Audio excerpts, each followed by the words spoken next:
तीर्थ यात्रा कराता। उनकी आंखों को देखकर मेरा बचपन का दिल की भावना से ओत-प्रोत हो गया।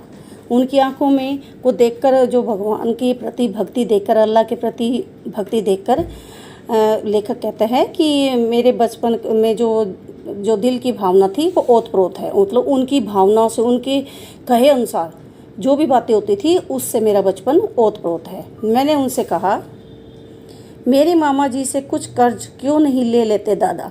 लेखक कहता है कि उनकी इतनी भावुक बात सुनकर मैंने कहा कि मेरे मामा से कोई कर्ज ले लो, कि मेरे मामा पैसे वाले हैं और उनसे को थोड़े पैसे ले लो। कर्ज के पैसे थे तीर्थ करने में सवाब नहीं मिलता बबुआ। सुभान खान कहते हैं कि यदि हम किसी से कर्ज लेते हैं और उन पैसों से यदि हम तीर्थ यात्रा करते हैं तो उससे पुण्य नहीं मिलता, सवाब होता है पुण्य। जाएंगे कि किसी तरह वहाँ जा सकूँ, ऐसा कोई उपाय होगा कि मैं वहाँ जा सकूँ। वहाँ से मेरे लिए कुछ सौगात लाइएगा ना। क्या लाइएगा? लेखक कहता है कि सुभान दादा से कि मेरे लिए वहाँ से कुछ उपहार, सौगात होती है उपहार, गिफ्ट लेके आना। लाओगे ना दादा? वहाँ से लोग खजूर और छुआरे लाते हैं। सुभान दादा कहते हैं कि वहाँ से ज़्यादातर लोग खजूर और छुआरे लाते हैं। हाँ हाँ, मेरे लिए छुआरे ही लाइएगा, लेकिन 1 दर्जन से कम नहीं लूँगा। लेखक कहता है कि ठीक है, वहाँ से मेरे लिए छुआरे ले आना, लेकिन वो 1 दर्जन से कम नहीं होने चाहिए, मतलब 1 दर्जन से ज़्यादा ही होने चाहिए। सुभान दादा की सफ़ेद दाढ़ी के बीच उसके सफ़ेद दांत चमक रहे थे। कुछ देर तक मुझे दुलारते रहे, फिर रुक कर बोले, अच्छा जाइए देखिए, मैं ज़रा काम कर लूँ। मजदूरी भर पूरा काम नहीं करूँगा तो अल्लाह नाराज़ हो जाएंगे। फिर सुभान दादा उसको, लेखक को कहते हैं कि हंसते हुए कहते हैं प्यार से कि चलो अब तुम चले जाओ और मुझे काम करने दो, क्योंकि अगर मैं मजदूरी नहीं करूँगा, मेहनत नहीं करूँगा तो अल्लाह नाराज़ हो जाएंगे। क्या आपके अल्लाह बहुत गुस्सेवर हैं? मैं तुनक कर बोला। फिर अचानक से उनकी बात सुनकर लेखक कहता है कि आपके जो भगवान हैं, अल्लाह हैं, वो गुस्से वाले हैं। आज सुभान दादा बड़े ज़ोर से हंस पड़े, और ये लेखक की बात सुनकर सुभान दादा बहुत ज़ोर से हंस पड़े और फिर एक बार मेरे सिर पर हथेली फेरी और बोले, बच्चों से वह खुश रहते हैं बबुआ, वह तुम्हारी उम्र दराज करे। सुभान दादा ने कहा कि नहीं, वो अपने बच्चों से, अपने लोगों से खुश रहते हैं और भगवान तुम्हारी उम्र दराज होता है, उम्र लंबी करे, आयु लंबी करे। यह कहकर मुझे अपने कंधे पर लिया, मुझे लिए हुए दीवार के नज़दीक आए और वहाँ उतार दिया और झट अपनी करनी और वसूली लेकर दीवार पर काम करने लगे। आपने देखा बेटा इस पैरे में कि सुभान दादा क्या काम करते हैं। करनी और वसूली मतलब वो उनके औजार थे, जो कारीगर के औजार होते हैं, मिस्त्री के। तो कहने का तात्पर्य है, इस पैरे के माध्यम से हमें पता चलता है कि वो मिस्त्री का काम करते थे, मकान बनाने का काम करते थे। उनके पास करनी और वसूली थी। लेखक को उन्होंने नीचे उतार दिया और अपना काम करने लगे। सुभान खान एक अच्छे राज समझे जाते थे। राज यानी मिस्त्री।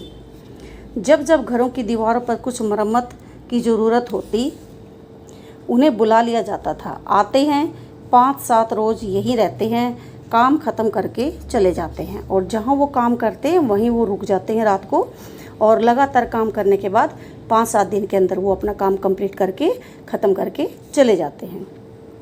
लंबा चौड़ा तगड़ा है बदन इनका, पेशानी चौड़ी, पेशानी वही मैंने आपको पीछे भी बताया था, माथा, भौवें बड़ी सघन यानी गहरी और उभरी हुई है। आँखों के कोने में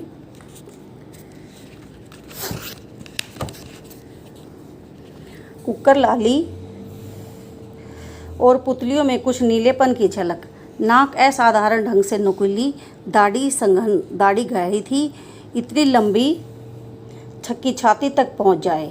वह छाती जो बुढ़ापे में भी फैली फूली हुई। सिर पर हमेशा ही एक दुपलिया टोपी और बदन पर नीम आस्तीन, कमर पर कच्छे वाली धोती, पैर में चमरोदा जूता।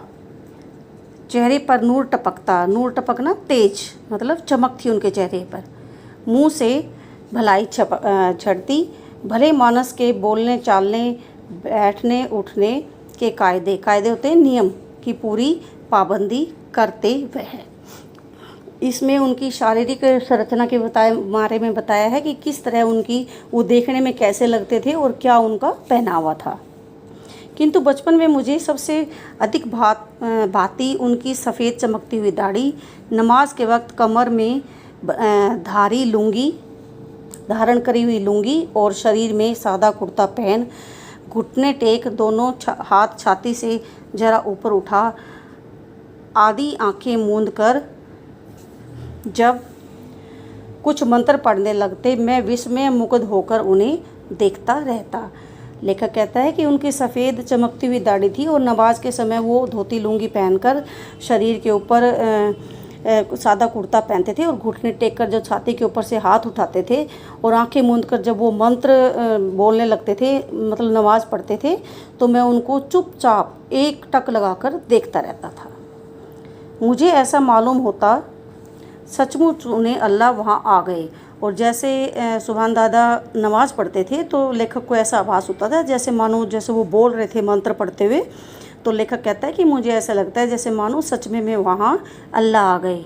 दादा झपकती आंखों से उन्हें देख रहे हैं और होठों की बातें उन्हीं से हो रही हैं, और जो वो मंत्र बोलते हैं तो ऐसा लगता है जैसे मानो वो अल्लाह से ही बातें कर रहे हैं। एक दिन बचपन के में आवेश में मैंने पूछ ही लिया, दादा सुभान दादा, आपने कभी अल्लाह को देखा है? यह क्या कह रहे हो बबुआ, इंसान इन आँखों से अल्लाह को नहीं देख सकता। और ये सब जब लेखक देखता था तो उसने एक दिन